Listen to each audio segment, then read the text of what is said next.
Good morning, folks. Hope everybody's doing well. Namaskar to all us fellow beings. I'm looking forward to hearing folks either chat in the chat box. In this case, I'll be seeing you typing, and hopefully, a couple of fellow beings would like to come up today and share with each other their own personal spiritual awareness, experience, observation, whatever that may be to you. Um, I've already posted some videos out there on chat if you guys want to, at your own leisure, or even mute us sometimes and maybe put up a couple of those windows and hear what you perceive as spirituality or other folks do. I did pose a couple of questions out there just to start us off. The first one would be, how does one know if they are spiritual? That's usually a self-reflection kind of question to ask oneself. The ones I put as, how would you describe your spiritual journey up to this point in your life? Obviously, you would have to know what spirituality is for you, and then you could pose it as a question, how has it aged you, or even stumbling blocks.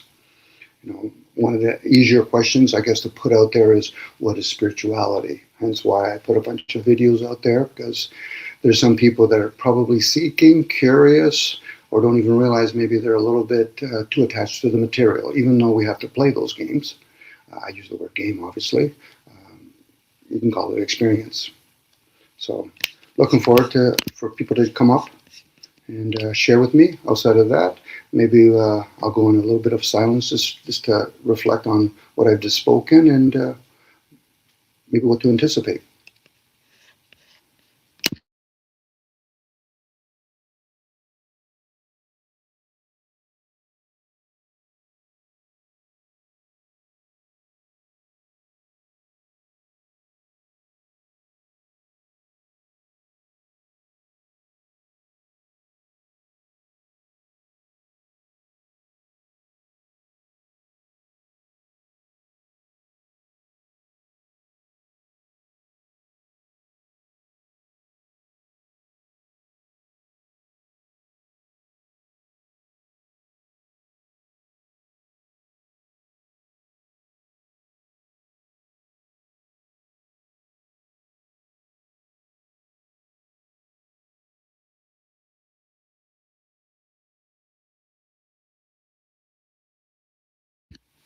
Shout out to the folks in chat. Hi, Hal.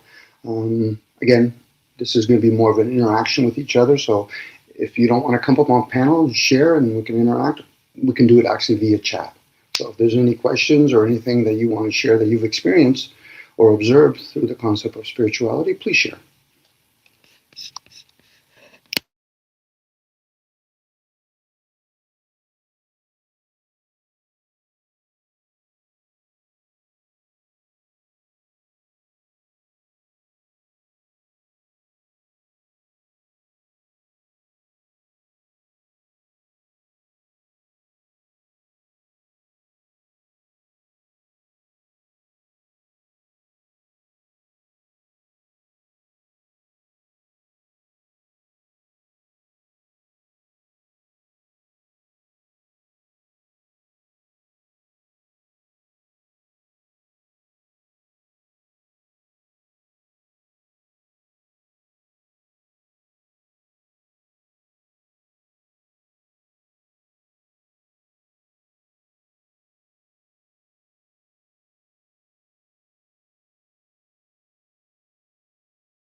Seems like there's a gentleman out there named Dr. Singh is asking questions. Four types of spirituality are categorized as intellectual, devotion, mystical, and self-oriented. Let me ponder that, and then we can, share on that.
I'm back. Sorry about that, guys.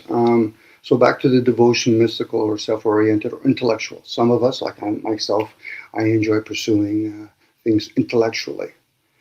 Some people are very devotional. Think about people that practice religious stuff. That's very devotional, which could be spiritual for them. Mystical. Some people just download information. It's there, Dom. Okay. And then there's the self-oriented. I would have to look up what it means really, self-oriented. Hopefully, other folks that come on, they can elaborate outside of me just opening up another page and googling the meaning of self-oriented, which I could, you know. And then, of course, the other part, each path represents a direct way of individual connects with the divine, finds meaning and experience spiritual growth. Now, again, the question would be, what is divine to somebody? We say these words.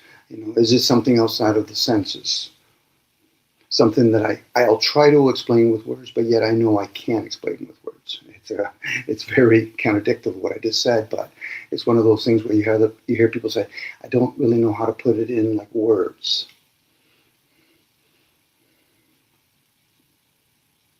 Just to start off a little bit. Again, I'll look on chat, see if anybody want to interact. Actually, hey Pam, how you doing, hon?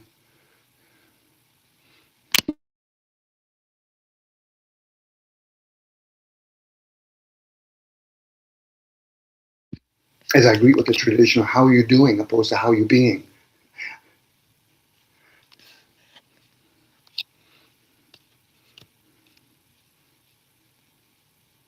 Now, again, if anybody wanted to expand on what that was just shared in this case, this character named Dominic Tersini shared online, probably cut and paste that stuff, which he usually does, for his own benefit. If you want to elaborate on it or expand on it, please share.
I'm literally going to read a couple of literally verbatim what I'm seeing as I open up a page. There are 5 core principles of spiritual. One is gratitude, acknowledging and appreciating the good in your life and other lives, hopefully. Number 2, acceptance, seeing reality clearly without judgment, which is a struggle for most of us. Compassion, recognizing others' suffering and offering care. Again, it would be, how do we determine what is suffering, and let alone how do we offer care to each other? Integrity, acting in alignment with your values. Of course, for a lot of us, I know that from my own personal experience, what is my values? Mindfulness, being present and attentive to the moment. How does one even know or recognize what is a moment? Is a moment expended by thinking about what I should have done yesterday, what I'm going to do tomorrow, or is it just being in the moment? And it can come in the form of you're hearing somebody talking and they're suffering. You might not thinking about giving them solution, but you're at least hearing them out. Those are just some examples, I guess, based on that. And I added my little 2 cents onto it.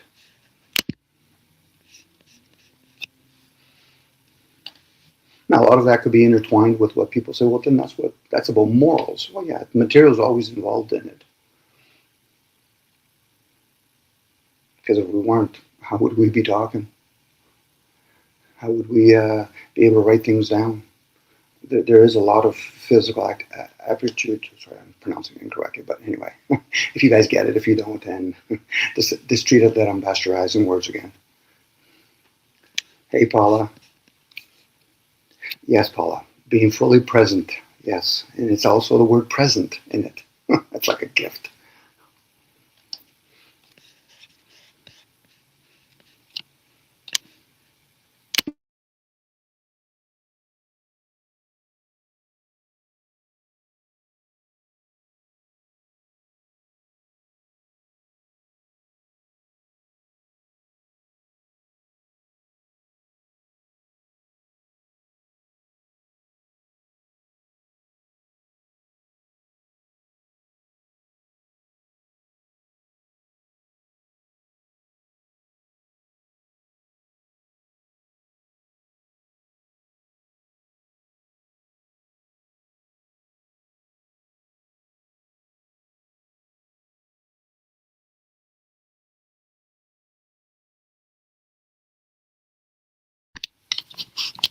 I'm back, guys. Wow.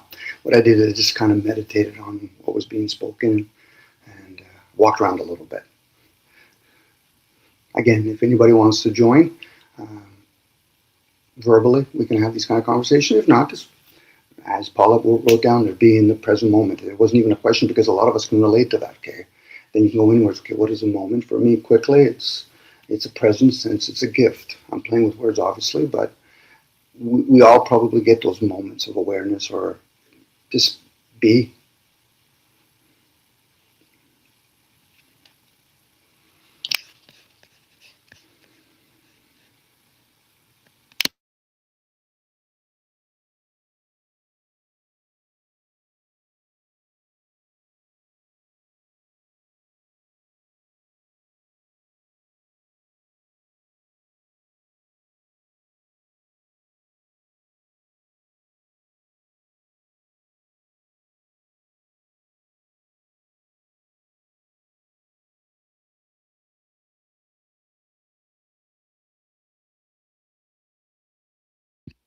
Once again, I'm just going to read off some things that I find interesting and just for verbatim. 3 great spiritual questions. Who am I?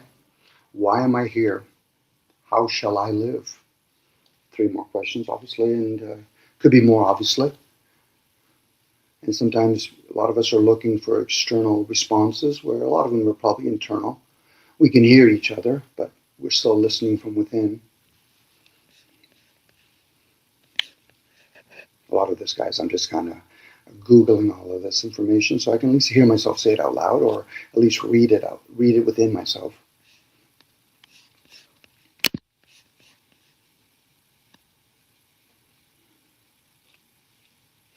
Very true, Paula. You would think it's very simple, and it should be. We make it complicated because I think sometimes the external world that we have to exist in, and it's not a bad thing, it's just, it can be very confusing for some of us. The ones that kind of have it all figured out, no problem. I have some popcorn. Usually the reason I have popcorn is because I'm going to eat as I'm hearing you talk. So I'm not going to interfere verbally. So, but yes, for some of us, we make it bigger than it really should be.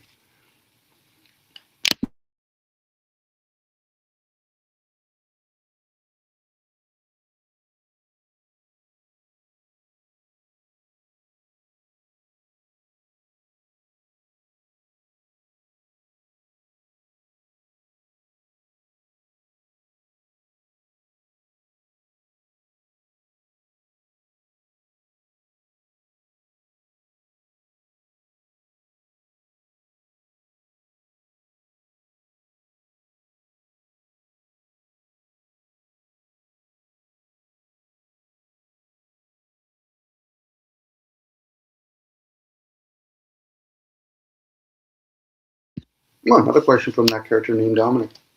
How to practice spirituality. It could be a practice, and it should be a practice. Some people think it's a more of a doing thing, and for some of us, it could also be a being thing. You just sit in it. You ponder something that was just spoken or written. You re-examine your own personal experience, hence reflection. Some people do it more than others, but it doesn't mean necessarily nobody does it. I think we all do it in small capacities.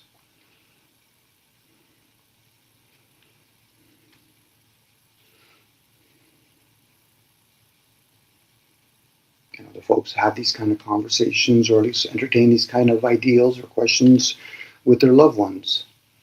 Like I get a lot of times, we have to share, be that example to each other when we're doing physical things.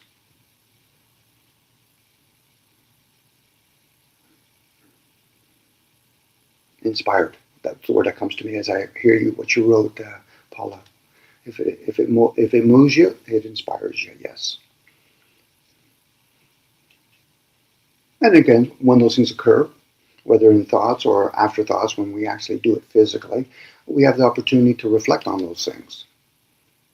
This is why sometimes it gets really abruptly ended when people already say, well, I really don't want to think about it. Why? Because I already judge things. Well, then you have to get a handle on why do you judge? The why usually gives it away, wisdom.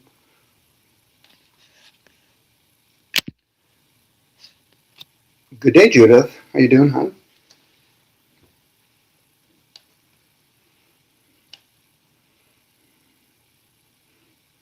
This is a first timer for me with Judith online with me.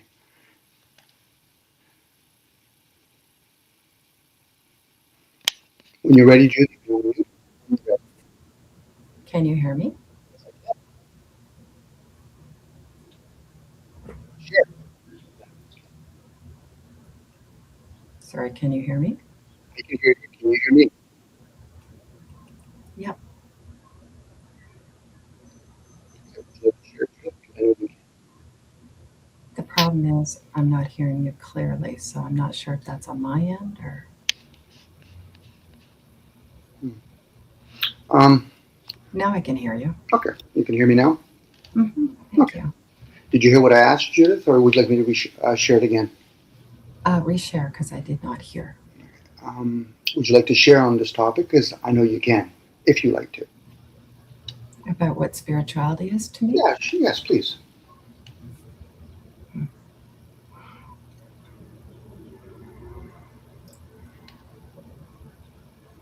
First of all, I am spirit with a body, many bodies, one of which many people see, and many bodies that people don't see unless they're trained to that. For me, therefore, spirituality is the observation of the thoughts and emotions and the physical responses that I have in relation to everything that happens in life. So if I wake up and I have a thought, to me, that's spirituality. I observe the thought. I may or may not do anything with that thought. I might dismiss it, or I might say, okay, well, that's weird, so I might judge it. Or I might say, well, that's interesting, and I might contemplate it.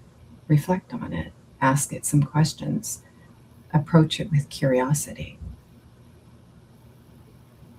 So I think everything in life has an opportunity to be spiritual, even money and relationship to money, relationship to taking out the trash, washing dishes, having a conversation. I have a very difficult time not seeing spirit and spirituality in the material because I think spirit makes material so that we can have an experience as a spirit to whatever you want to do with that, if that makes sense. Well, as you would tell me in past, as long as it makes sense to you. So, Mhm. and yes, when we do manifest it into the doing aspect of it, as I'm hearing you, it sounds like we are that being that's having that human slash doing experience. So it Mhm. sounds like it's constant. I also think that when people talk about growing in spirituality or growing spiritually, what they're really saying is I don't even know that it's awareness as much as I'm just recognizing more. I'm recognizing more that has always been there. It's just that my focus was directed somewhere else.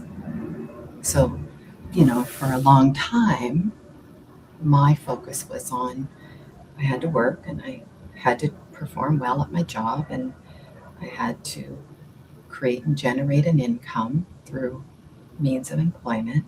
And in that, because I'm receiving money, well, now I'm having a spiritual relationship with money. How am I spending that money? How am I utilizing that money? And what is that telling me about me as spirit? What's important to me? What are my values? Am I frivolous with it? Or do I value money because it's simply an extension of who and what I be as a spirit? So I'm not I'm not as involved in creating and generating money anymore. I have I can think about or put my attention, I guess, on other things, or simply by not having to put my attention on that, other things just enter into my peripheral. And so therefore I have an opportunity to recognize it. It doesn't mean I will recognize it, but I have an opportunity to recognize it. And then in recognizing it, or not, but let's say I choose to recognize it, well, what do I do now with this? I have a very difficult time separating spirituality from, let's say, the psychological process, or what we'd call inner work, taking a thought and taking it inward and asking questions. I think it's really easy to jump to a conclusion and know everything, but do I? Would it be the judgment that we would perceive as a conclusion, like it's either or kind of ideal? Because it sounds like when Well, I'm hearing, go ahead, you. yeah, I was going to say a conclusion is final. It doesn't allow for, it's like closing a door to everything and everyone, and you're inside, and that's it. You don't let anything else into your home. But, I have some really great neighbors. I want to invite them in sometimes. Or sometimes we have an amazing neighbor that wants to constantly leave food at our door. But if my door is closed, how do I bring that in? So that's a conclusion to me, closing the door. Nope, nothing can get in. I have the answer. I don't. And even if I do, conclusions are malleable, they're True. changeable. I had conclusions when I was 10 that I no longer hold today. I had conclusions when I was 20 and 30 that I no longer hold today. I think spirituality is not fixed. Judgments can be, but I don't think spiritual and spirit and spirituality is fixed. And that's why I think it's so many different things to so many different people. Well, it sounds like when you were talking earlier about money, and as you were talking about thoughts, having thoughts of, in this case, money, that is spiritual. Having thoughts of if this is the right direction to go or not, that's spiritual. It's thoughts in my interpretation, but I'm hearing you talk about, we are spirit. I think, Dom, thoughts are what we use to interpret the experience of life as spirit in a body. hmm I've heard people share the concept of thoughts is the language of consciousness or vice versa. So, I'm and we sorry. can, Sorry, can you repeat that? I've heard folks share with me anyway that thought is the language of consciousness. And Mm. we get, and sometimes we ignore them, like, or we take it for granted. I'm having this thought about, and just use that example, money. Now, some people become aware. I said, okay, so I'm having those thoughts. Why do I perceive things as positive or negative or good or bad?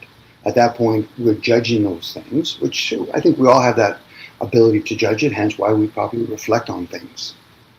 But it's nevertheless thoughts. Then you use the word attitude. That's another thought. My experience of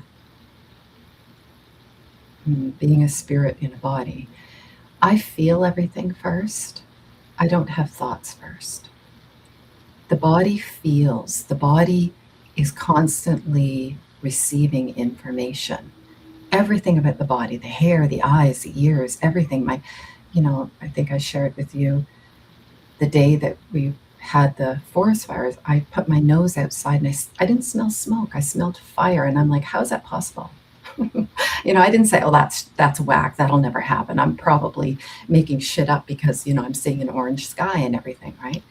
Well, apparently there is a science behind that, and you actually can smell fire. It's like So, animals. Animals yeah, can stand certain things. yeah. So for me, um, I'm very aware that everything is information. The thought comes after. I think because I'm aware of information, and I think many people can relate to this. That's why when you look at an art, sometimes you just have to really stare at it because there's so much going on. But it's not until you start hearing the stories, the thoughts going on in your head, that's interpreting. And then, you know, in a thought, there's so much information, but now we got to add more words to make sense of it. And that's why I think language is sometimes one of our greatest barriers as spirit. Well, back to the analogy I just used, if a person saw a painting, but yet they never had a language to describe it, because when people look at things, they're looking into it directly to figure out how to describe it. But if you didn't have that language, some people might just figure, okay, I'll get a piece of stick or something, which should be another language. They would probably be mimicking it, drawing it out somewhere on a cave or something. It'd be no different if you saw a UFO. We put words to it, like UFO. Somebody else that doesn't have words would probably start carving something to share Yeah, with somebody else. yeah. I think art is our way of trying to express something that we know inside but don't have an actual conclusion about. And What that's is why art is subjective, or sorry, it's subjective. subjective is more the unknown. Objective is we're looking at it. This is why some people like yourself, you're more feelers. You're more attuned to that. Yeah, you're in the body, but you're not of the body. But you're going to express it through the body. Where other people say, okay, but I'm going to be limited. What do you mean? The feelings is not what I'm sharing right now. It's more of a seeing. When I talk about feelings, Dom, I'm not talking about emotions though. Oh, for sure, for sure. And I think everybody on this planet is psychically, mm, energetic, vibrationally, whatever. Spidey senses is really what I'm talking about. We know things, but we don't know how we know. Well, it's because the body's picking up something and you're being, by you, it's kind of like the phone ringing. Your body's like a phone, and when something happens, it rings.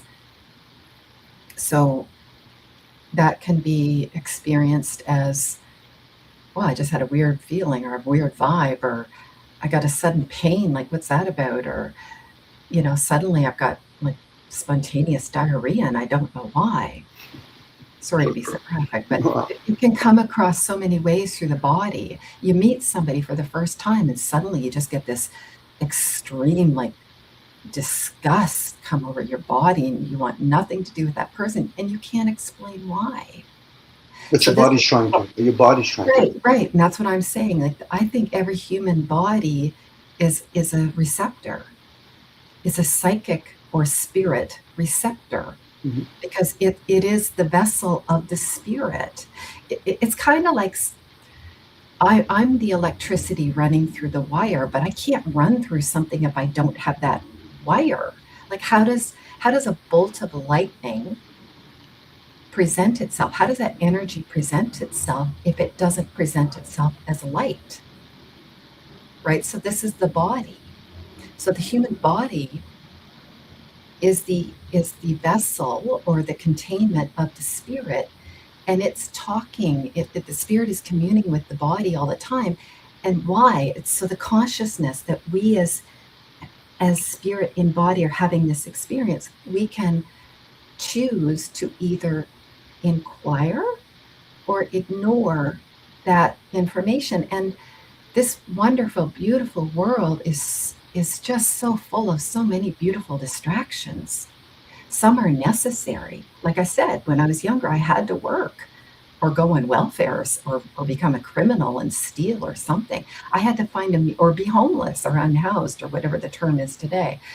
I had to take care of the vessel. I had to take care of the body. I had to make sure I fed it and that I housed it and that I had adequate clothing, and I brought a life into the world. Now I'm suddenly responsible for that. You're responsible for the vessel. So back to what you were saying earlier about you were able to pick up fire, the smell of it. Yes. Where most people, it would have to be over top of them before they acknowledge it. So when we have lightning bolts and people see it, now they're looking at the sensory part. But that bolt could have been way before when you actually got to see it. This is what goes back to thoughts. What comes first? Sorry, go ahead, Jude. Well, on that note, how many people, I wonder, that are listening can smell rain before it rains? Mm-hmm. Right? How does that happen? There's a science behind it, but if you're curious, you can go investigate it. There is a science to it, and I get it. But a lot of that is because once you manifest it into the physical, then you can actually look at it. And well, you can measure it, right? You can measure it. That's what science is all about. It's about measuring and experimenting. But when you're talking about the spiritual, just about the spiritual, I'm trying to, as sad as this may sound, separate them for now, for entertainment purposes. Because for most of us, until it becomes the material, and then we can use language that we've been conditioned with, then that's all here. Where the spiritual is, what is the divine? What is that unknown? How was Judith able to smell something where other people say, yeah, Jude, I finally see the fire coming? What meanwhile a person says, but it's like a dog. How can a dog pick up a noise that most of us can't? We could probably manifest something that would interpret what the dog is supposedly picking up. But then asking the dog, first of all, my name is not dog. Second of all, it just is. It's when we try to describe it that we're bringing it down into the material, even though we're always spiritual. I think there's an interesting point that you made about trying to separate the body from spirit. Mm-hmm. And you brought up an interesting word. Spirit is unknowable until it takes form. Yes, I'm with you. Like you can feel it, you can sense it, but you can't really, until it shows itself in reality, well, you're not going to believe it to start with. And that's why a lot of people think that spirituality is whack and woo-woo, because they're not, and even when they do see it, they just take so much of what they see for granted because it's everyday life. Yeah, because their impression has already been engraved. At that point, even though most of us are trying to believe things, well, what happened if you did know? That's a question that I ask myself. Let's say I did know. So now can I apply, if I go to the next awareness, wisdom to it? To know things is it's a good place to be, but for most of us, I'll just believe it because science tells me. Okay, so science tells you, but have you been your own scientist? A lot of us can be those things. Sorry, I'm going to give you a little feedback, Dom. You know Please. me, 'cause I do a lot of videos and editing. We Yeah. got to work on your sound quality. There's a lot of feedback I'm static. probably too far away, Jude. I get excited and I Um, move away from the mic, and I don't have the no, best it's mic. got a, it has a, yeah, that's what I say. I've got mics, so I'll set you up. Okay, good enough. But Mhm. if hopefully that this is recorded and people can hear it and maybe ponder it for themselves, because what Mhm. I'm sharing is just my ideas, which is another way of saying beliefs. I But think you let's, have, I think you have a beautiful mind. I think you have a very curious mind. You can go on tangents sometimes sure, yeah. because and that's okay. We all do in some areas of our life. Mhm. Personally, I'm grateful that you started this. Well, I appreciate it. And earlier, when even Paula, she wants to come up, even Pamela, where she was talking about being in the moment. When I go on my tangents, I'm You're in, probably, is that? sometimes you are in that moment when you're going on that tangent. You're It just can be. following the thread. Yeah. Sometimes I just feel as though I'm channeling myself. Mhm. Mhm. Not saying it's coming from some other source, but it could be. At that point, I can entertain those ideals. And then other times, I'd be worrying about or ruminating about something I did or have to do in the future. And I can go on those little rants for myself. Okay, Jude, I got to do this. I got to do that. Okay, Don, you're hearing the word do opposed to this be. I know I got to participate in the doing part. This is why when I've said it out loud, I just say it in this tongue in cheek about the meat suit because I do respect the fact that I have to do the best I can to take care of it. A lot of times I fail myself in those areas, but at least I'm aware of it. Where for Well, a lot of folks, go ahead. sorry, I was going to say the meat suit is one way of receiving, perceiving, and perhaps making a conclusion about the body. Yes, In a sense, it is a meat suit, carne. It's flesh, right? It's a meat suit. yeah. Well, who and what created that of you? Who and what of you created that, and for what purpose and intention? What is your relationship, your body, to all of the air around you? What is your relationship to the water when you swim in it or step in it?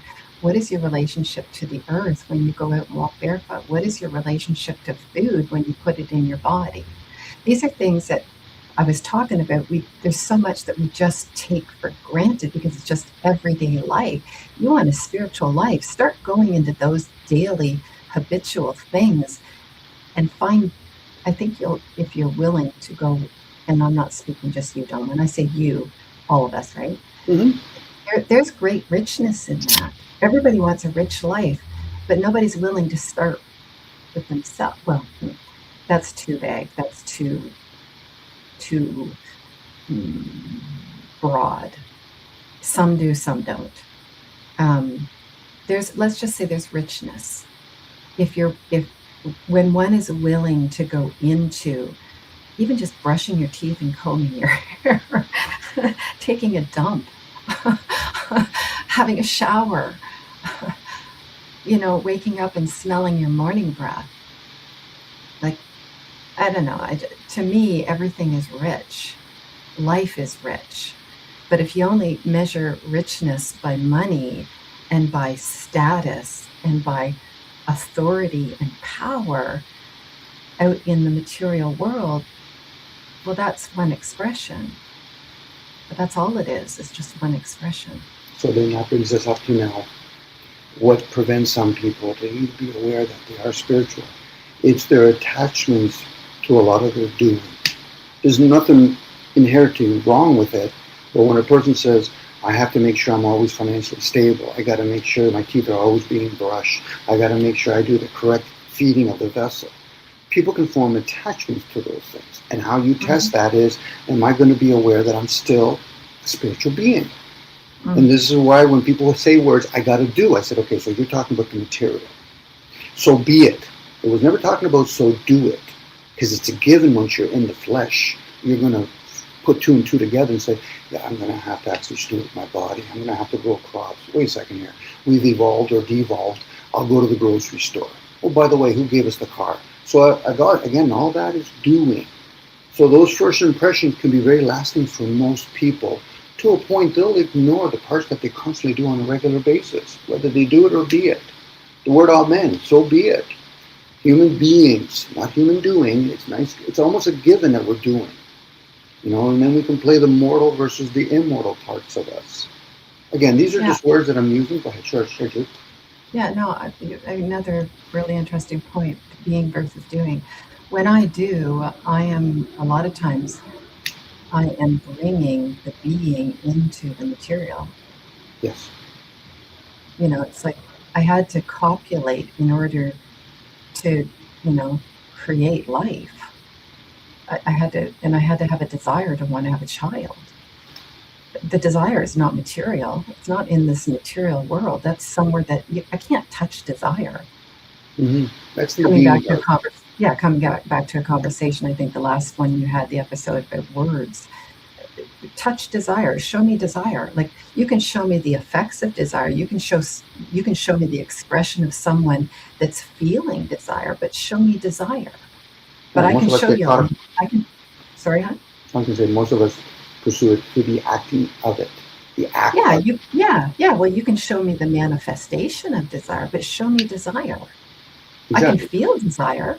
Show I me can think intent. desire. Yeah. So if that's not spirit, then what is? No, I would lean towards at least got to start somewhere. That is spirit. We are that Yeah. spirit. Yeah. You know, if I have an intent, that's spirit. Now you will see it manifest itself into the physical.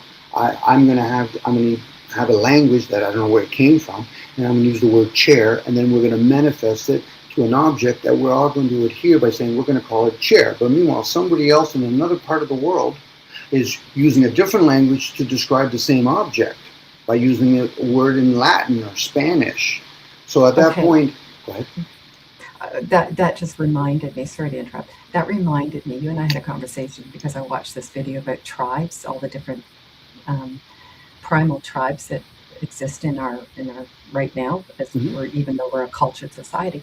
There's a tribe that communicates only through clicking and clacking sounds, and the entire tribe understands exactly what each other is communicating to each other. Not Yes. language as you and I, like French and English and Spanish and all the different Germanic and no, clicks and clacks. Think about American Sign Language. Think about Italians talk, or many European cultures that talk with their body, their Yes. hands, their facial expressions. So language transcends words and comes back to what I was trying to express about art. Art is a language. So art mimics life. Just look out your window. Everything out there is art. Everything out there is a language without words. So when we use the medium of senses, could we say that now we're playing with images? Well, Images. well, I think vibration creates images. Okay, so if I think images kind of is in our way. It's one of our first languages. okay, so if I speak out loud, now I'm playing with sounds and frequencies. But Right. if I'm visualizing something, let's say the thing that we call the sun, that's images. Am I to play with the idea that maybe there's such a low pitched sound that I don't see it, even though I might be creating it or playing with sounds and frequency by looking at it? Hey, I have a question for you on that subject. How many images have you conjured in your mind, good and bad, that you've manifested that you never really wanted to manifest, and or that you did want to manifest? This is So only for going to be a 2 hour show, Jude. It's not yeah. going to. So can I go on that though? Please go ahead. Okay. So um, I'm a prepper, I guess you'd say. First You of are. all, I'm a feral Gen Xer, and I'm very feral in many ways. And what do I mean by that? Well, wild animals feel everything, they sense everything, they they it's it's survival. And so there's in survival doesn't mean you like, have you ever seen a cat after it's fed, especially a lion? It will lounge for like days because its belly's full and life is good and it just soaks up the sun. So being in survival mode does not mean that you're living an unrich life. In that feralness, there's a preparation. My belly is starting to get empty. I've been in the sun and I've been relaxing for a little too long. I'm starting to get hungry. Well, now I got to go do something. I got to go hunt. I got to go and get something in my belly, and that might come at the cost. If I'm a lion, I got to take down some other beast, and that's my food, right? So in that sense, it's constantly preparing. Okay, well, it's starting to get hungry. It's already starting to think, okay, well, we got to go and we got to go hunt. Well, let's survey what's around us. Do we got to go and walk the savannah and look for, for life, or are we in the middle of a wildebeest, herd or something? Like, how close, what's our proximity to it? So in that sense, I'm always preparing. So as a spiritual being, do we need those things? The body that the spirit created does. Okay. The vessel does. Just want to make clarity on that. Because a lot of times. Can I honestly tell you if spirit needs that, Dom? Well, first of all, if I did that, I would claim to know what spirit is, and I simply will not do that because I'm not sure. Well, entertaining ideas are obviously good. Yeah. So I know we need air. I know we do need air, and we've done fasting before, so we could probably in a short list say, okay, which one is more vital, even though they're all. Well, let me put it this way, Dom. If the material is the vehicle of experience through which spirit has some sort of, I don't know, like that comes back to why did spirit create anything, right? But let's say spirit wants to be entertained, or spirit wants to learn, spirit wants to grow. It can only do that through material, can it not? Again, I don't know. Okay, I could share possibilities in this point where we have, and I've learned this from you or people that play with tarot cards, the death card. So the ego, the body as I call it, has to have a death, a transmutation. Same with Know Thyself, the ongoing program. So once a person realizes, oh, okay, so my body's set into fight or flight, yes, but you're not the body. So we get to experience those things. Same with the words that we use, that ongoing program. We know we're not those things, the ones that are aware of it. And then once they become aware of it, oh, I'm spirit then. That could even be an illusion. But at least we're willing to entertain different things. But for a lot of people, it is the constant spinning of the plate. Gotta eat, no, the vessel does. I gotta drink, your vessel does. And then once people realize, okay, I could fast for so long, I can go without liquids for so long, but yet I can only go a short period of time without air. These are all vital. I'm not here to denounce any of them, but it's about part of being aware, and then we see what the person's informed, and they can entertain those ideals. It's usually when somebody says, go ahead, you. So here's where I think the awareness of eating comes in. You're absolutely right that the body, the meat suit, the sacred vessel is what needs food. Now, here's where the spirit comes in. I can eat Doritos every single day. Yes, well, what's that doing to my body? What's that? What's my relationship? What's a body's relationship to a diet of Doritos every single day? The body's probably going to tolerate it until it can't tolerate anymore, and then you get into disease mode. But the body's still going to serve. So what is the spirit awareness of what's happening as I'm feeding this body a constant diet of Doritos every day? Well, first of all, I'm probably going to notice that I'm not feeling so good. I'm tired. Maybe I'm getting lethargic. Maybe my skin's breaking out. There's so many different things. How aware will I be of that? Now, you talked about death. I think death is kind of like a karma. It's a consequence of an action. I die every moment, and every moment I'm reborn, in my point of view, because every time I have a thought, unless it's a constant diet of Dorito thoughts every single day, I'm having the exact same thought ruminating, right? Or fixed belief systems or whatever. If I'm on a steady diet of that, well, think of it as Doritos. It's not going to affect it will affect your body, but what other parts of your life is it affecting? Because tell me that eating a steady diet of Doritos every day for the body, that's not going to affect other parts of your life as well. It will. And again, this is where we have reflection, not just in thoughts. We have reflection also by communicating with the vessel. But for a lot of times, when a person's not actually stewarding the vessel with care and kindness, because, reflection will confirm that, then you have that ongoing program running that it needs its own death, hence the two deaths, where it has to transmute too. Because a person can say, okay, I will resist eating Doritos or whatever because I realize I feel bloated, it's not healthy for me, I'm missing some nutrients. But then your ongoing program is also running by saying, okay, I'm saying all these words. So how are they going to be together, as the orchestrator of both of those things? And hence the term. And hence the recognition of that, the awareness of that, and the recognition of that, one can continue down that path and ignore inquiry,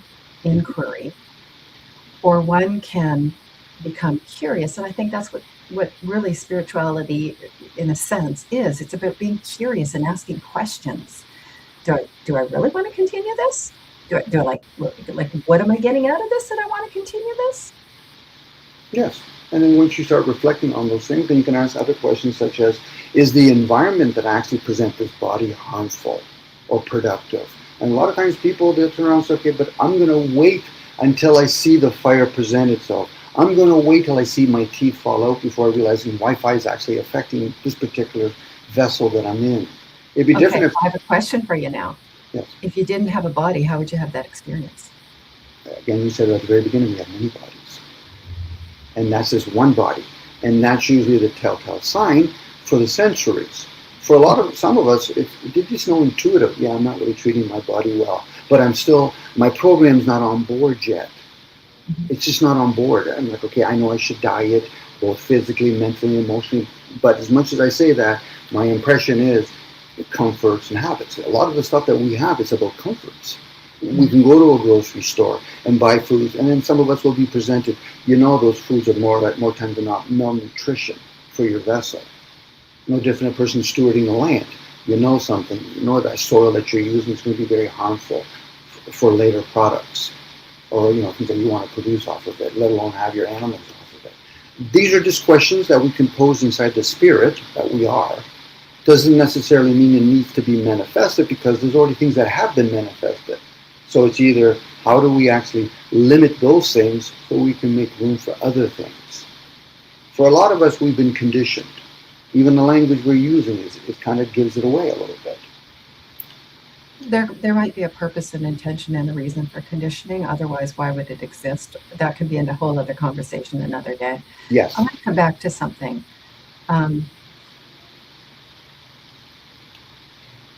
I know that when this body is sleeping my bed is the floor, but when my body is sleeping, I'm out in the dream world and I have something that looks like this body, although sometimes there's been a couple occasions when I've looked in a mirror in the dream world and I'm an old man or I'm somebody else. Mm-hmm. Even though when I look at this body, it kind of looks like me. The only way I can see who and what I am is by looking in the mirror, because now I got to see the face, right? But I can see my body. I can only see my face if I have something that reflects the image. So, but I have a body in that spirit world. So coming back to what I said about the spirit has many bodies, for what purpose and intention? That would be an individual experience or journey to ponder those things. Because think about it, Don. Why do I go into the dream world? What's happening in that dream world? I'm always having an experience, no different than when I'm here, I'm having an experience. Who set scales? Hi. Another Dom. Hey, bud.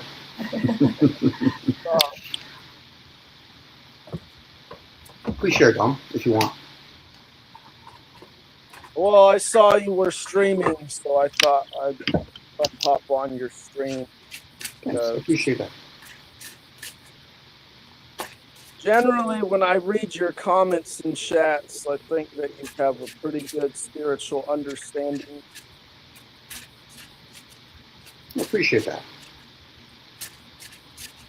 Yeah. Would you like to, based on what Judith was saying or what was written on the chat, would you like to expand on it or just share what you're aware of being spirit, about spirituality? Well, I was hearing something about the material world and the spiritual world and what the difference is. And I think that the difference comes down to the we look at Egyptian mythology, for example, it will describe the nun, which is where everything comes from. And it's just a sea of chaos. And within this sea of chaos is pretty much all potential that could possibly happen. So it's everything that could possibly happen at once. And because it's everything that can possibly happen at once, the spiritual realm is essentially in a state of total and complete balance and equilibrium. So you can think of it like a number line. It's a good. I think it's just a good way to picture it. Doesn't accurately represent it though. But if you have a number line and you go out like one side, positive numbers 1, 2, 3, all the way up to 9, and then you have another side which is negative numbers, -1, -2, -3, all the way up to -9. And then you take these number lines and you combine them, you get 0. So that's what the nun is. It's a place where everything is in perfect balance, where everything is happening, but it's happening in a way that perfectly balances itself and appears as though it's empty, but really it is whole and complete. So then the problem for spirituality or the spiritual place becomes, if I'm just experiencing everything at once, what am I really experiencing? So we have the material world or universes like we have now, which basically takes from the information of the sea of potential, it limits it, basically within a contained boundary where geometrics, which are just basically laws that form universes. So we can think of inertia or the laws of thermodynamics, or even the laws of gravity or electromagnetism. So these are the things that come from the sea of potential and reduce the potential into a plane where it's something other than just pure potential. And within this material existence, we, as beings who live within it, get to choose from the unlimited potential of our lives to craft an experience for ourselves, and an experience that is happening within the sea of potential, but it's happening in a way so that it's not really noticed, or it's not really being experienced the way we are having it now. So all the universe does, it takes from the unlimited potential and it manifests it in a particular space where things happen other than pure potential. I akin that to gardening. You have to understand, I come from an artistic perspective of things. I see things in images. So that was beautiful language, and I think I'm understanding what you're saying. And I interpret that as, I have a plot of land. There's a lot going on there. That's the unlimited potential. Everything is there. What am I going to do with that now? What are the visions that I want to create? What would I like to magicianally create with that? So I have an idea for a garden. And now I have to give order to some of that chaos. I can't take all of it. I can only take parts of it. And to manifest that here in the physical. And I think I do that and I think we all do, maybe, in each experience with a body that I'm in, whether it's here or I'm in the dream world or I'm astral traveling or wherever, because I always seem to have a body wherever I go.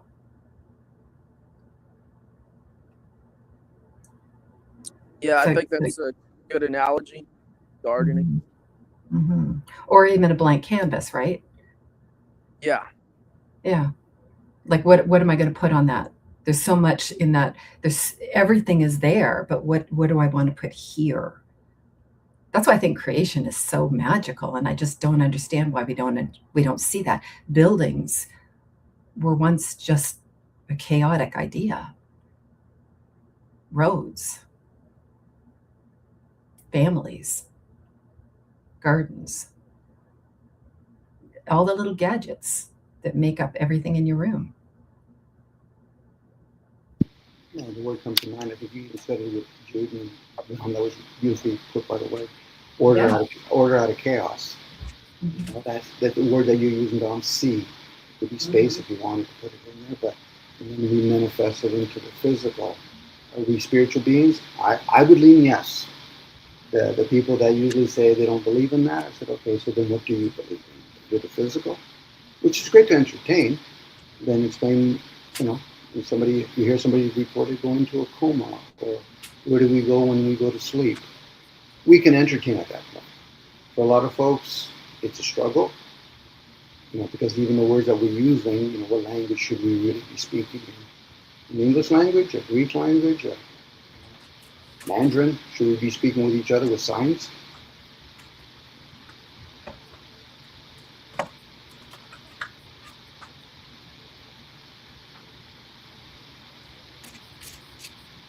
You know, the question I would ask myself, you know, how did language come to be? It's a fun question to entertain. And when somebody says, well, it came from humans, I said, okay, so are we going to assume that there was somebody that was never a baby? Could be.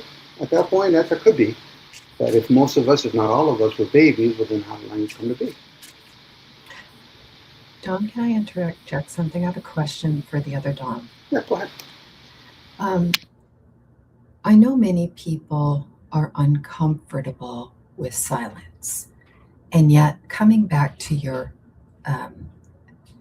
explanation of the Egyptians and the nun, which is everything is there, to me, silence is none. So, why do you suspect many people don't like to be silent? Like they're Well, uncomfortable with it. it comes down to what you were talking about earlier. I was listening to you, and I heard you talking about feeling before thinking. And it's absolutely true. It's our perceptions that shape our thoughts. And most people's perception of the world is based in falsities that are designed to separate them from their spiritual self. And so this is why many people have thoughts that they recognize are not really theirs, Mhm. that they recognize that they cannot turn off. Mhm. It's because the world, or I should say, the systems of the world that we've made basically lives within them. And it's designed to be loud and noisy and separate people from nature. Thank you for that. I have another question that just came to mind as you were speaking. Because I know that when I'm out in the dream world, I have a body, but I can't prove to you that I do. I can't prove to any of you. And yet, each of you knows that when you go to sleep at night, you have a body. Would that be a fair assessment? We could probably agree on that. If that's the case, why is it so difficult, do you think, for some people to accept that there are spirits with bodies that we don't see? Coming back to what you were saying, sometimes we have thoughts that aren't ours. I'm constantly asking who and what does this thought belong to, because I know it's not mine. So can I then possibly say that there might be a spirit with a body that I can't see, similar to how I can't show you my body when I'm sleeping?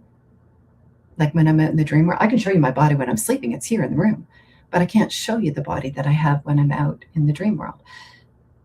So is it not possible, if we can all agree that we do have a body out in the dream world, that there might be bodies here that we don't see with spirits that are talking to us, and hence those thoughts that we're hearing might not truly be ours? Hey, Jude. Am I going too far? No, you're not going too far. It's usually taboo when it comes to agreeing or disagreeing for me. But we do steward the body. So therefore, there's a good chance we steward the thoughts. But unfortunately for a lot of us, they have this idea that they own things. You're stewarding it, you're not owning it. So when a person realizes those thoughts... Well, I'm not even sure I create a thought. I think I receive and perceive a thought, but I'm not sure I create a thought. True. I don't know that I've ever actually created a thought. I've taken thoughts and I've done things with them. I've created whole belief systems with them, but I'm not sure I've actually created any original thought. That's right. You can take accountability for those thoughts. And that takes a lot of responsibility. Or I can say not. I say, don't want to take accountable, and I can defer that accountability to other people. Sure. No different. Somebody could say they own words. Again, it's a play on words. So at that point, and I'm using a particular point, as you're having a thought, can people quickly manifest or transmute that thought and say, listen, I've been using English, now I'm going to do Mandarin. That's why when some people, how it happens to them, they might have the gift or the punishment of speaking in tongues. But meanwhile, a person said, yeah, but they never learned it before. I said, so where's intuitive then?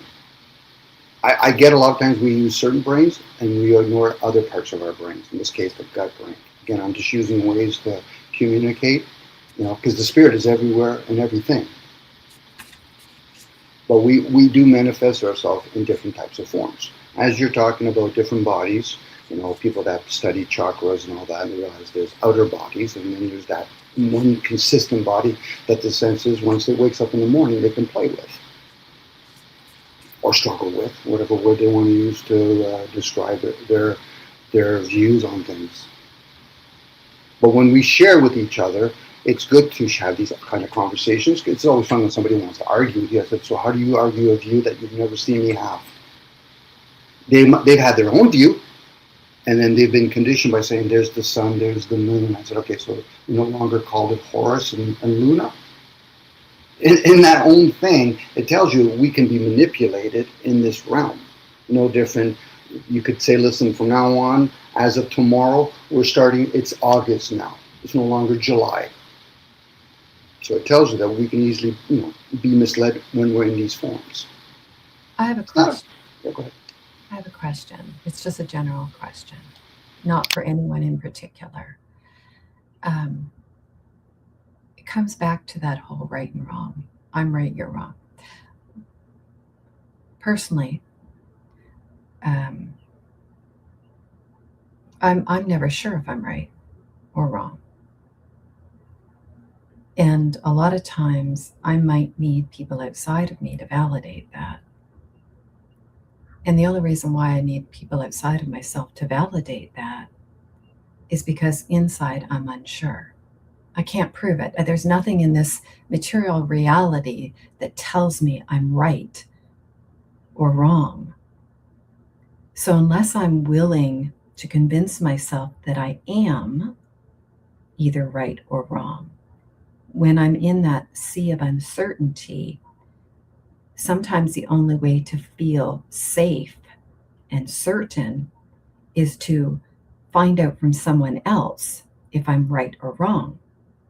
Now, if I already have a system of beliefs behind me and I get into a conversation with someone, I might find that because they have an opposing point of view, therefore this system of belief tells me that even if I'm uncertain about what it is that I'm arguing about, I must be right because my system of beliefs verifies that.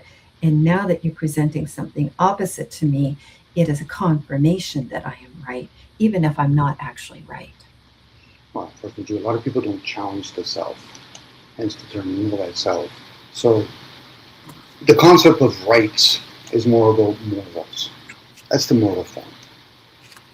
So when a person says right or wrong, it should really be right or left. But right and wrong, it's a pious position to assume something. Most people... Abadam. That's true. This is the tree of knowledge of good and evil, therefore right and wrong. If you want to bring in biblical straight, but we are generalizing right now. Well, as a reference point, right? Yes. Well, you can't use it as a real. I was trying to use How else do I explain that this? How else do we explain?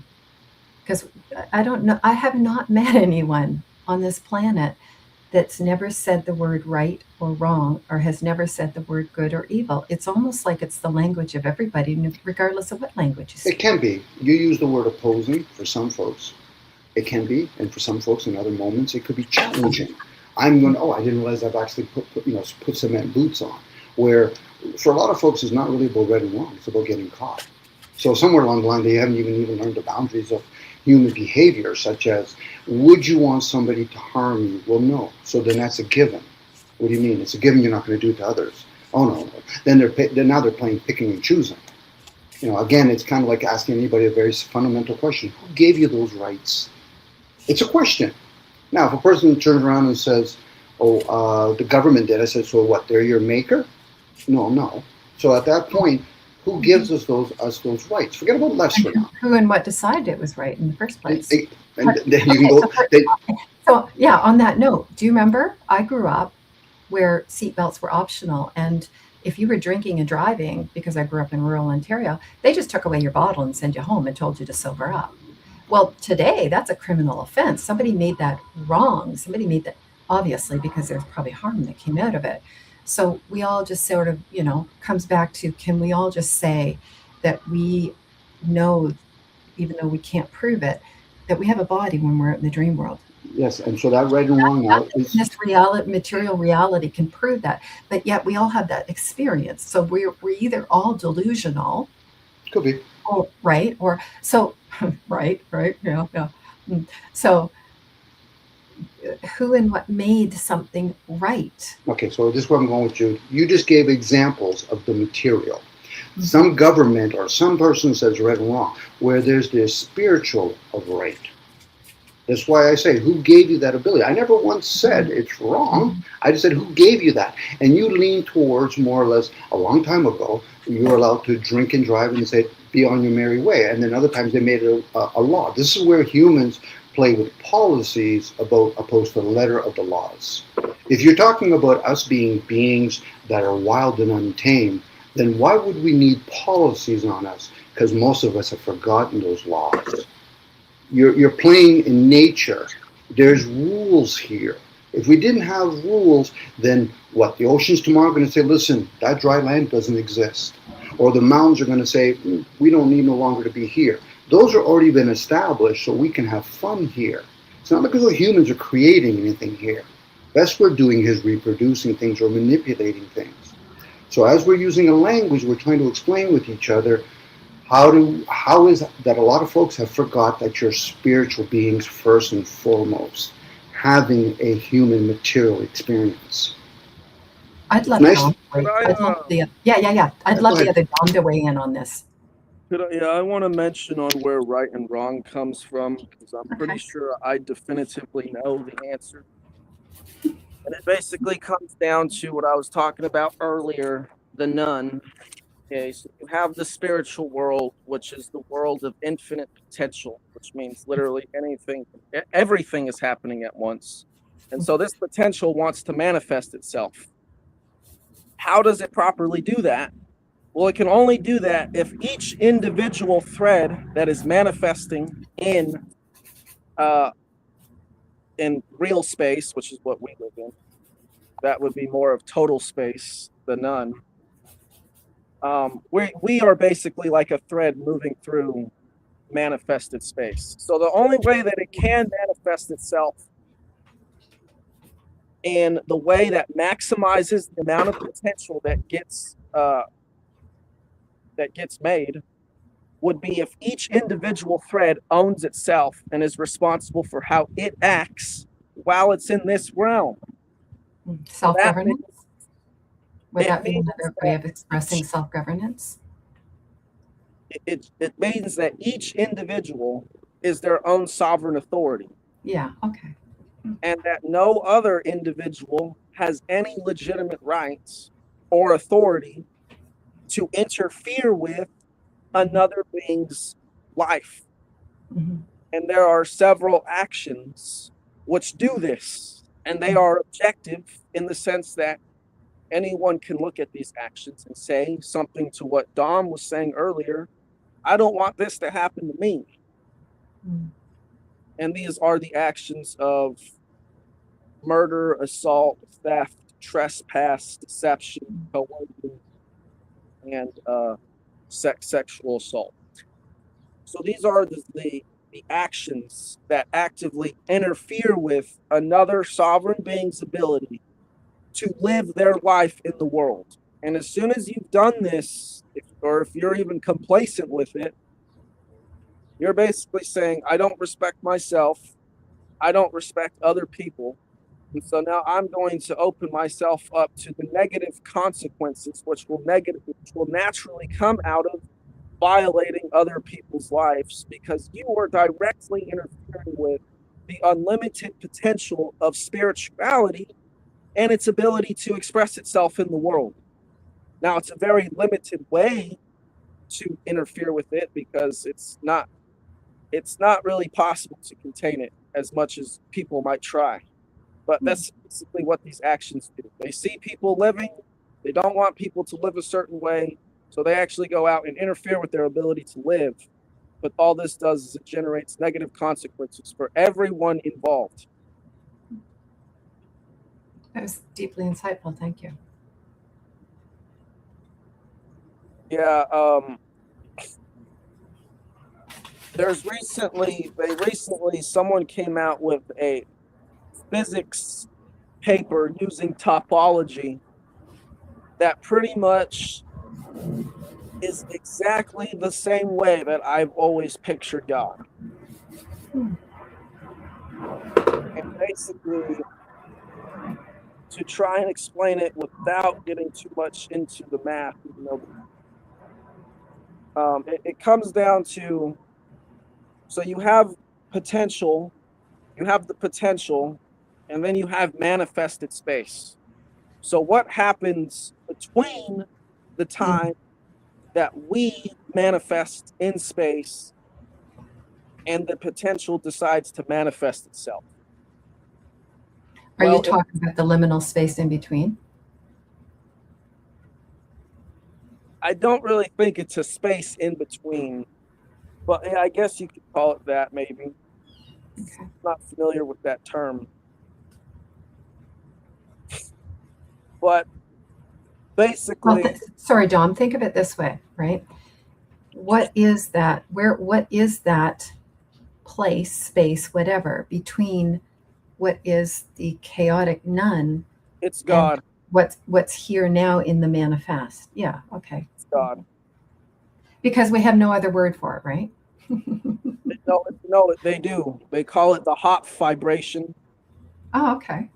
But it's basically God. And what God does is it's basically perceiving everything at once, because it's inherent to all things. So when the potential manifests itself, God goes into the universe and maps out the universe. And the way God does this is by experiencing every single possibility that could happen in the universe. So, for example, in your life, God knows every single choice that you could possibly make in life, but God does not ultimately know the choice you will actually make in life until you actually make it. The choice is all ours. We follow the territory that God maps out for us. And it's even right there in Genesis. The first 3 verses of the Bible explain what God is and our purpose in existence. It says God created the heavens and the earth, except there is no creation like people might think. Everything is one, whole, and continuous. God is not taking things and saying, poof, now I've made something out of nothing. God is complete, and God interacts with the unlimited potential of itself and makes from that. So it takes from the heavens to make the earth. For someone, I've read the Bible. I've also read the Rig Veda, parts of it, and that kind of confirms because they talk about things in a way that I can understand. The Bible is very complex. I don't really always understand it, but sometimes when I cross relate one scripture to another, something inside just like I can't prove it, but it resonates. So what you're saying is resonating with me. Dom, sorry, both Dom. It's raining. I got to go fill my rain barrels. I'll be back. All right. But it continues. The next verse explains what God's all about. Actually, Dom went out and did it, so we can continue. Yeah, that was very insightful. Very insightful. Yeah. But the next verse really explains it. Genesis 1:2, which is basically you have the waters of the deep. This is the none. This is the primordial oceans of potential. Yes, I do see that. Mm-hmm. And then the Spirit floated above the water. Mm-hmm. The Spirit is God. The Spirit is the place in between. And then God says, let there be lights. And then light follows the spirits. Well, that's us. We're the light. We follow the map that God laid out for us in this territory, and we choose how to live.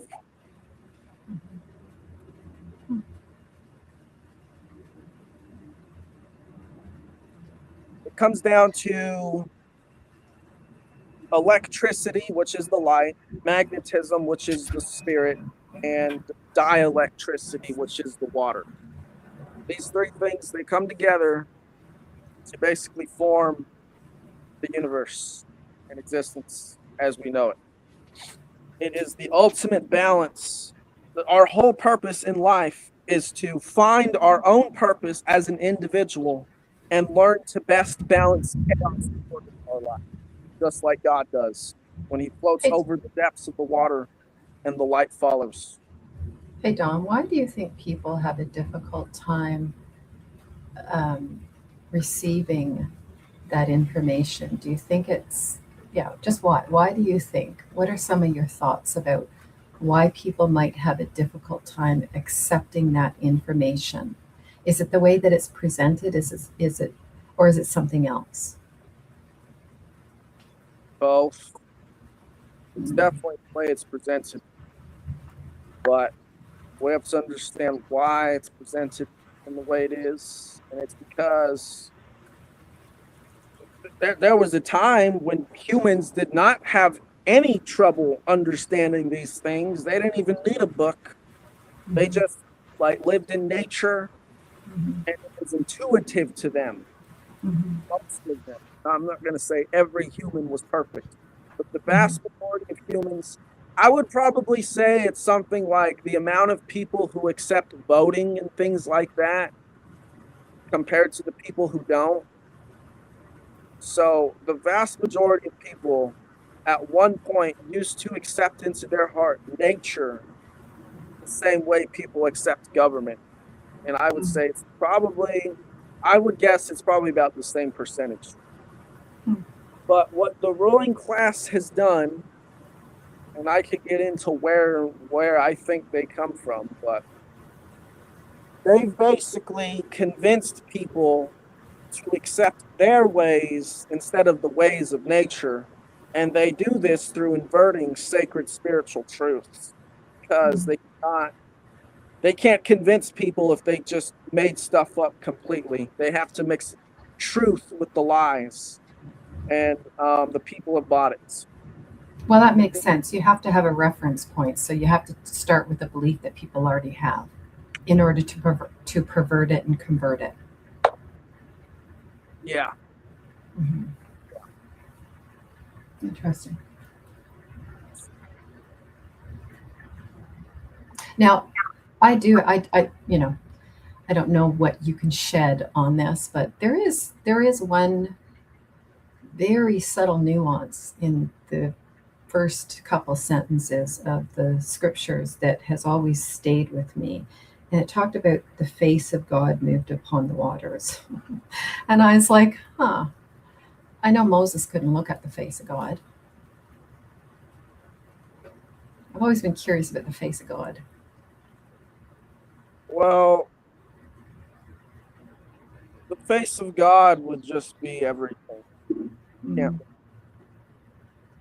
And that would be too overwhelming. Because I know just here in the material world, I get overwhelmed by just like a lot of noise and a lot of visual stimulation. I have to ground myself quite a bit in order to calibrate and integrate that in that all that information and vibration. Yeah. Yeah, because as you said, we're beings of perception and feeling, and we can only experience and feel one thing at a time. Yeah, our human brain is limited. Yeah. Yeah, and meanwhile, there's who knows how many things going on around us at any given. And this is what God does. Like I said, God experiences everything at once. So that God is the force that knows everything and is experiencing all things. But we're forced to live in our limited experience because we're not God. And our spiritual place is to make the potential of existence mean something through our choices, which last eternity. And isn't it interesting how that doesn't just apply here in this existence? I have that similar experience when I'm out astral traveling or if I'm sleeping at night and I'm out traveling in the dream realm. There always seems to be parameters no matter where I go, regardless of what body I'm in. Yeah, whenever I dream, it's typically in a body, always in a body. I don't think I've ever had a dream where I was not in a body, but I don't do astral projections or anything. Yeah. Have you ever noticed out in the dream world, there's always some place to put your feet on too? Like there's some sort of ground. Yeah. And the reason why I bring that up is because for a long time, being this feral beach creature that I am, and hence preparation, there's a deep sense of not feeling safe. And I think that's primal to humans, hence the fight or flight, right? And what I realized one night that just changed my entire perspective of everything about safety and what real security is, not just material security, is that even there, when I was out in the dream world, my feet were on something. There was always something that I was making contact with. And that proved to me that there was a sense of stability and safety, regardless of where I am, whether it's day, night, or any other time. I don't know. For me, I don't even know why it changed my perception, other than I'm always safe. My feet are always on some sort of ground, because there's always this belief that the carpet's going to be pulled out from under. I mean, I've lived a life of like extreme highs and lows. So there's times the ground was always being ripped out from under me, or else I was purposely and intentionally self-sabotaging and destroying the ground under my feet. But that moment, I realized that even in the dream world, when my body's here sleeping and I'm out, I can lay on some ground and I'm still safe. And funny how I never worry about money when I'm out in the dream world.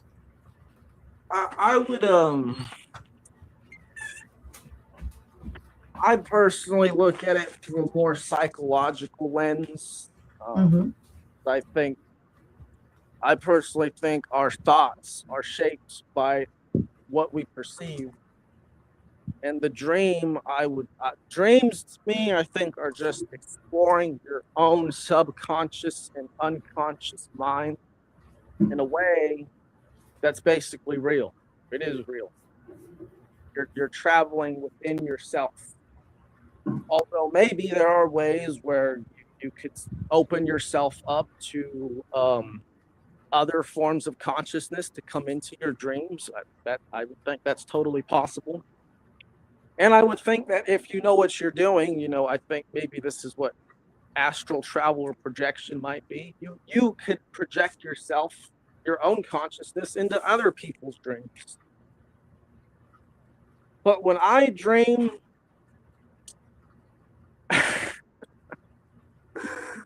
I can just tell that it's just what I do in real life. That those are my dreams based on that.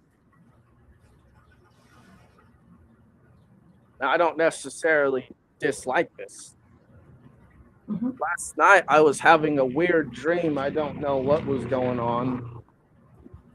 I think it's because I've been like sick, because I came back from a trip, and as soon as I got back to where I live, my throat instantly just has been dry for 2 days, because it's just dry heat where I live, and I was in Alaska. But I think that was affecting the dream I was having, because I don't know, it seemed, I can't really remember it because I don't really remember my dreams all that well the next morning, but it seemed more frantic and panicky than usual. Usually my dreams are very calm. And then there was this bear that kept coming, which is not something that usually happens. I don't usually experience anything like that. Like there's a bear that I have to keep.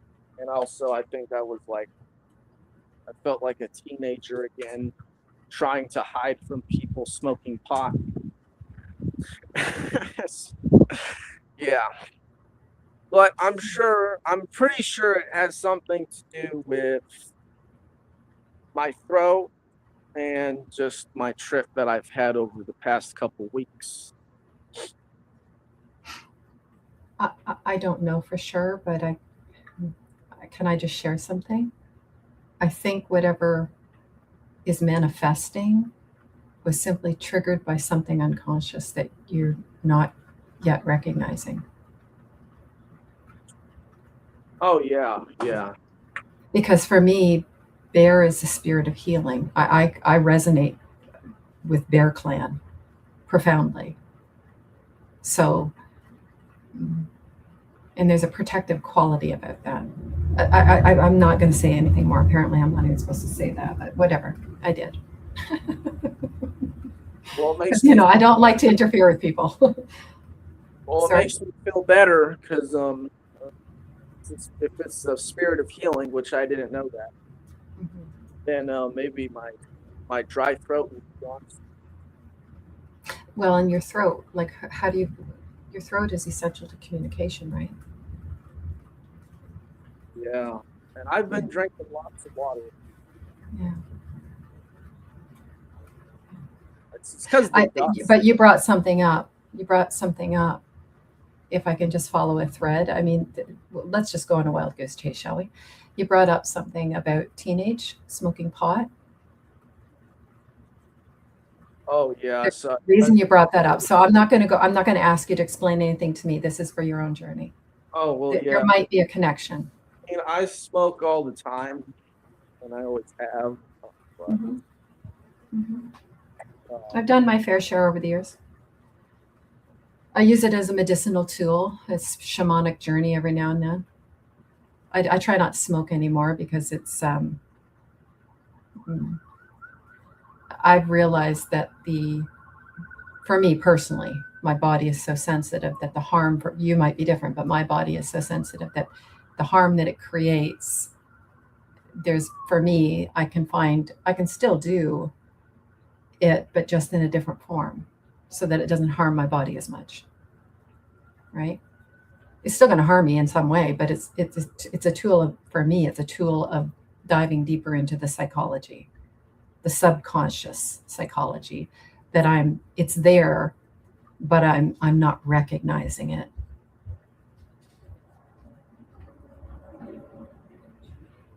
Yeah, I'm not even gonna pretend that I do it for anything like that. I just do it like a vice. Yeah. No, that's cool. Not here to judge you. You be you. So a couple of words in the Bible, based on the translation in English, let alone in a book form. God created something in its image, and God rested. How is somebody supposed to perceive that information? I'll answer in a minute. Okay. Thanks, Tom. Jude, would you like to give that a spin for a bit, or no?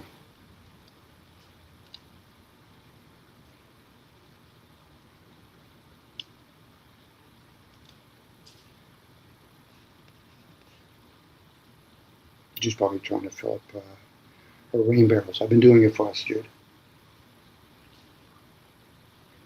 This is why when people talk about astral traveling or resonate, is it all being done in the image? Am I truly astral traveling, or am I just discovering who I truly am?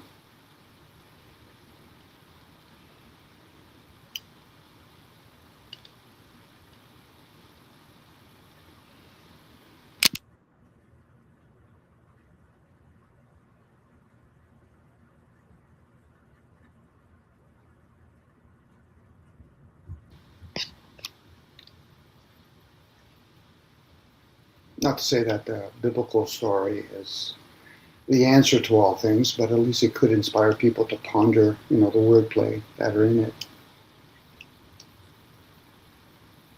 Okay, I'm back. Welcome back, by the way, Don. Well, there's two ways. Well, actually, there's multiple ways to interpret every spiritual teaching. And one thing that I think people should know is that there is what I call a light side to interpreting these things, and then there's a dark side. Like there's a good way, there's something that about these things or these verses that means something good and empowering. And then at the same time, there's something about these verses that means something bad and disempowering. So to put it very simply, what it means to be made in the image of God, or as it says, we're made in their image, is that from the light side perspective, it would basically be we come from the Father, and we're basically the Son, and the Spirit flows through us. So we're interconnected with God in a spiritual and alchemical level through our physiology, and it's also connected with the stars. And I could get into that, but I don't want to say something that could be wrong. But there are people who do get into that, like Bill Donahue is really good at talking about the Bible and how it communicates physiology. Okay, so if I can put words to it, Don, regardless because that gentleman's not here. When one talks about the Father and the Son, they're talking about Ceres and the Sun.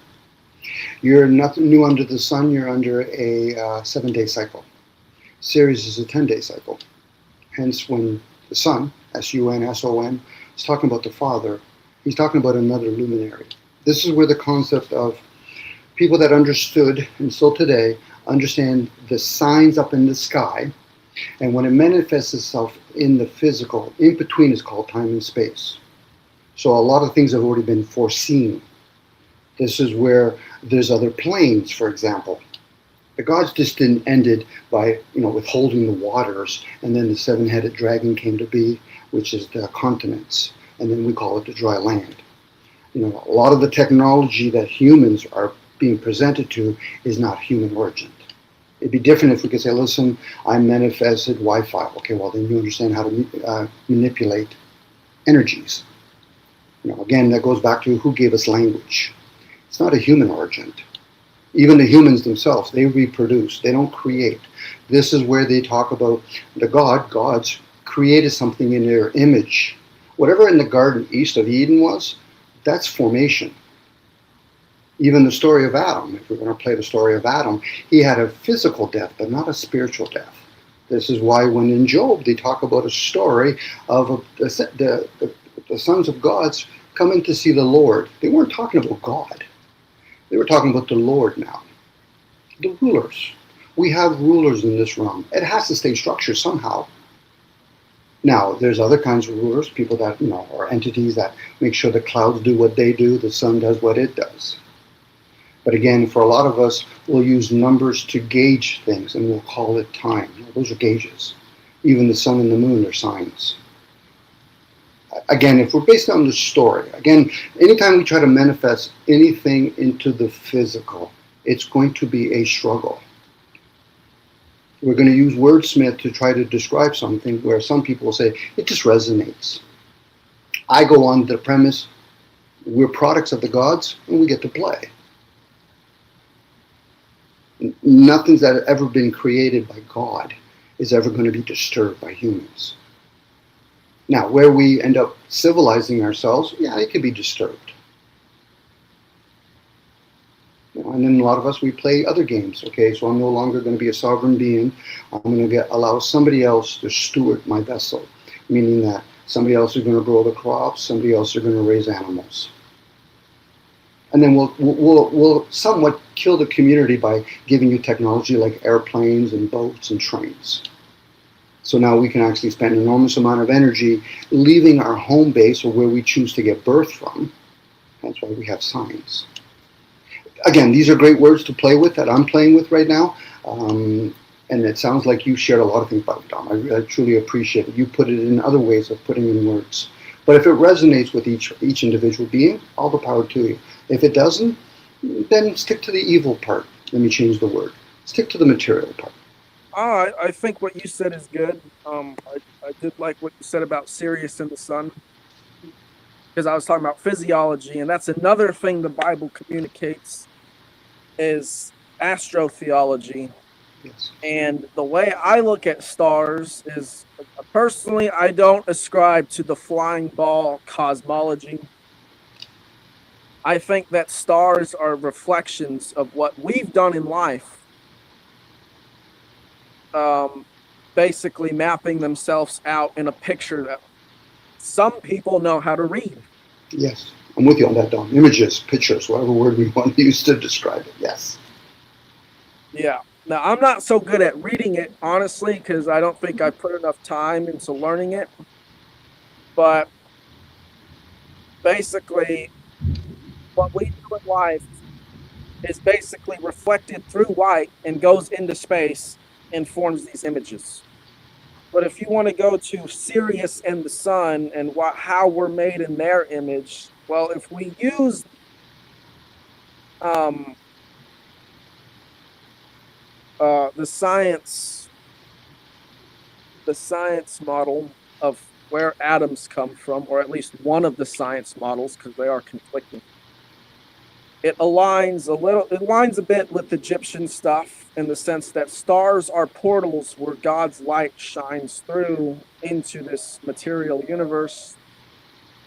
And science will say that all the atoms are forged in stars. So if we were made in this image of the sun and Sirius, that would just mean that that's where our atoms come from. And that we are looking at them and they're looking at us in this continuous existence of interconnected self-reflection. True. And then people can shift it and you can do reflection of the self. Again, it's all the image of God, man, hence why the Latin words have the word ment in it. Now, when I'm talking about man, I'm talking about M-A-N, not men. This is why we have things called manifest. We manifest into the physical realm. We get to play. We have fun. And then some of us, if they're aware of it, you pass on. Go to light, get a reboot, do whatever you want. Hence the word enlightenment. I usually use the I just to remind people, intuitive, insightful. What other words you can use? Many different words with the word in it, by the way. But for a lot of people, they're playing with their sensories. And a sensory, in this case, the 5 common sensories, they could easily be misled. Hence the word sin. And you do it to oneself. To oneself. Know thyself. Let me change the word. Know thy program. That's kind of like when we have a software that people call artificial intelligence, which it isn't, but it's a software that's running inside of a computer. So we have a software that's running inside of a body. Boy, none of those things. We get to play with those things. And it's why when people question things, if you do it enough, then you might be able to be present to the essence of things. And in that, then how do we explain it in words? Well, I'm going to play the fool. I'm going to break my silence, and I'll use a gibberish of words. How about I actually even write with my right hand or my left hand? How about I give it in a written form?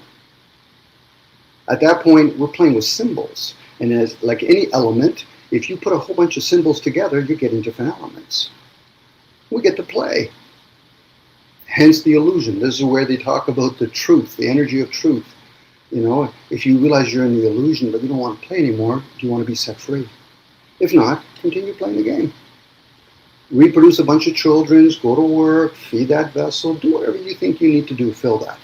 It's when a person starts judging, well, Don, that's wrong. I said, did I ever say it was wrong? Well, it's right. Did I ever say it was right? It just is. I know it's a cliche word, but for a lot of people, they're going to struggle with the beginner's mind. They'll say shit like, I have an open mind or a closed mind. An open mind you can flood. A closed mind is this brother. Dare not have a beginner's mind and say, whatever you've learned, can you throw that out the door as you're entering somewhere else? This is where philosophy comes in, the love of wisdom.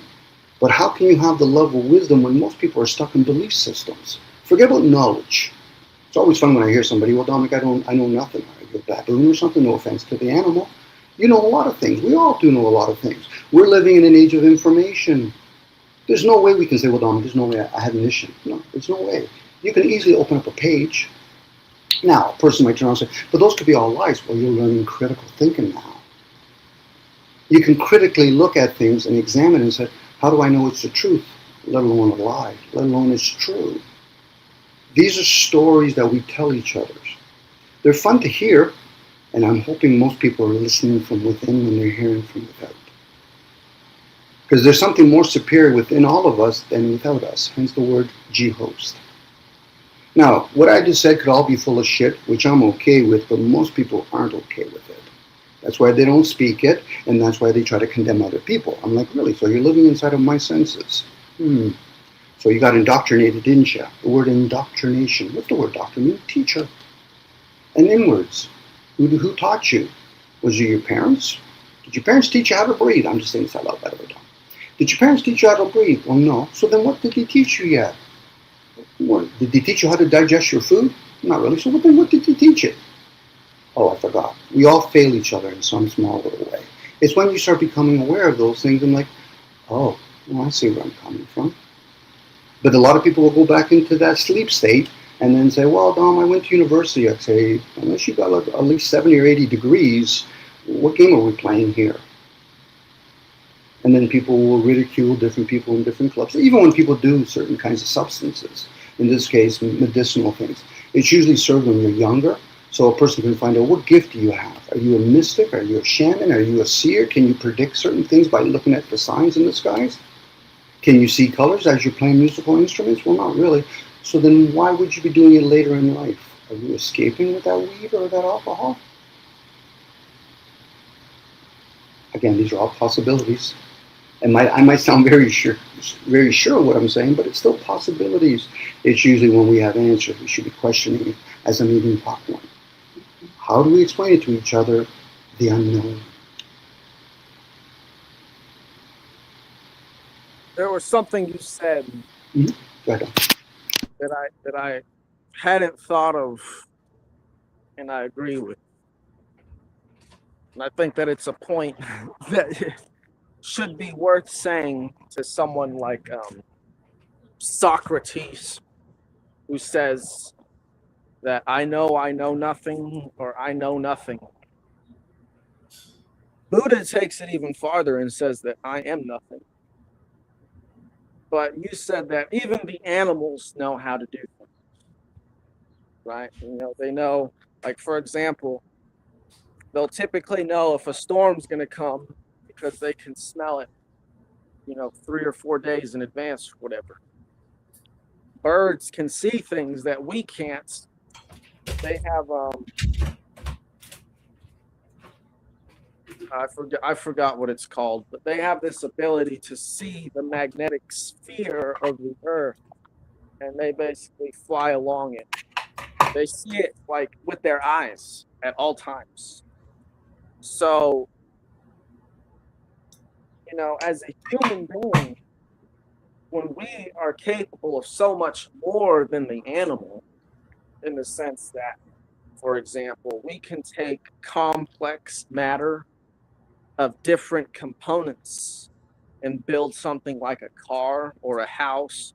Whether or not you think these, like a car, is a good thing or not, just the fact that we can do it means that we're capable of things that no other animal is, because we know things that they don't.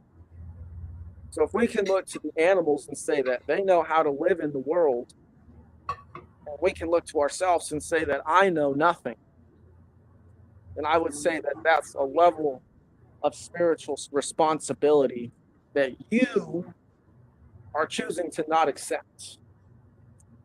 Because I don't think that there's a more impactful species on the earth than humans.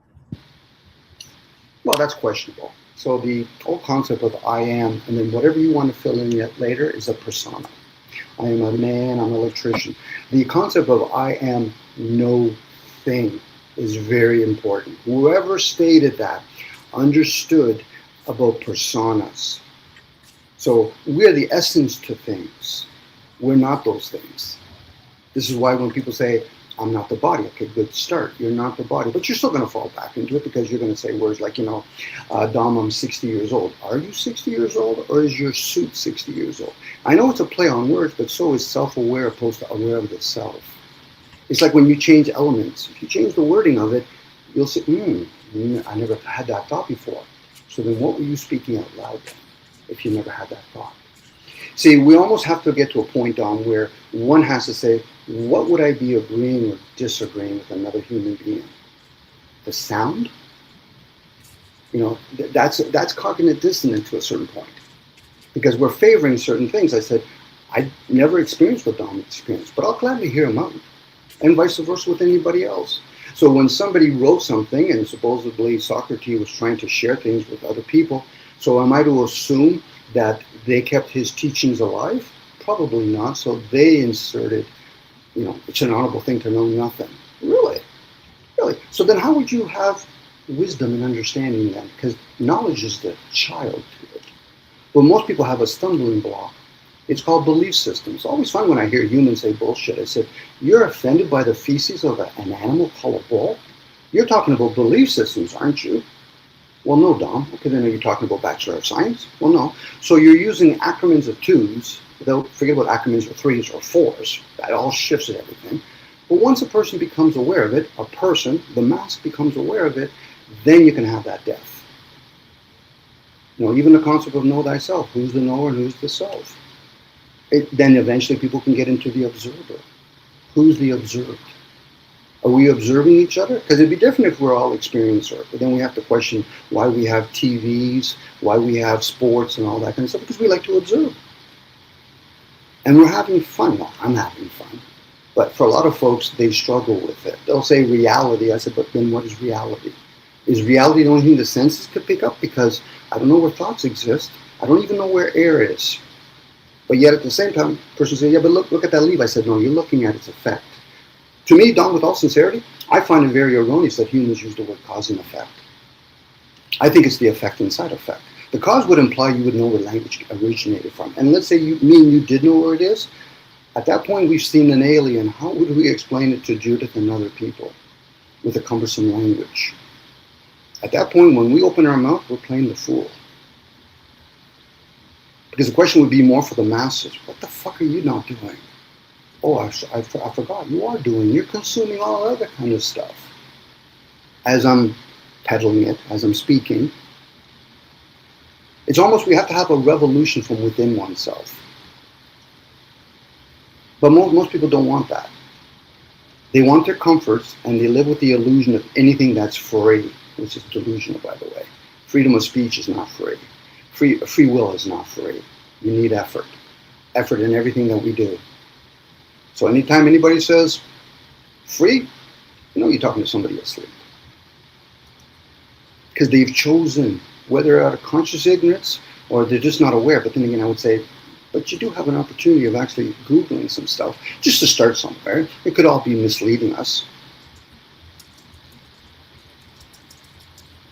Again, this is more about, spiritual. I get the material part. I get most people are going to attract more of the sensory stuff. I read it in a book.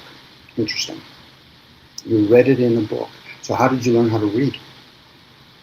You got conditioned. You got programmed. At that point, you're in the masculine energy. They're not being the feminine energy. Again, I'm just playing with words here. That could be the teachable energy. And can we actually be examples to each other? Anybody that tells me they're a teacher, I said you failed yourself as a student. Now, they might get upset about it since you also revealed now you're not even developed EQ. Your emotions aren't even developed. So then how would we truly get into Christ consciousness, knowing that your intellect and your emotions have to both be developed? Anyway, I went on, guys. I apologize. Where are we at now, by the way? We're at 1 hour and 56 minutes. Anybody want to say some end comments before I close it down? By the way, Dom and Judith, both, I appreciate you guys sharing. Yeah, it was good talking. I'll probably come on again next week. I was going to come on the first week, but because I saw it, but I was busy. I get it. Well, I was busy in life. I get it. But thank you, Dom, for coming today. Yeah. I was recording my own video because I was going to leave and I had to get it out before I left. But if you guys want to check out my video, is called The Unified Topological Ontology. I'll look for it, Dom. I'll post it even here, or if you want to post it. It's almost 5 hours. Then, that's the best time to listen to it with headphones and go to sleep and let the subconscious take all that in. Yeah. Thanks, Dom. I appreciate it. Judith, would you like to share anything before you take off yourself? Yes. First of all, thanks for allowing me to be part of the panel today. I found the conversations very dynamic and piqued my curiosity, which is a good place to start the day with. And thank you for the insights. I now have a big meal to digest. All this conversation is a meal to me today. So thank you. Thank you for the opportunity. You're welcome. I'm not one to jump out on things like this, so I'm kind of out of my comfort zone, but you don't grow unless you are willing to climb outside of the box that you've self-imposed. True. And you've been behind the camera many times before, Jude, in your own personal channel. So if you want to share your link, go right ahead. No, that's okay. No, okay. No problem. I prefer to be behind the camera, not in front of it. Thanks, love. I love you very much, sweetheart. And thanks, Dom, again, and everybody else in chat that came. Dom and Dom, thank you. Yeah.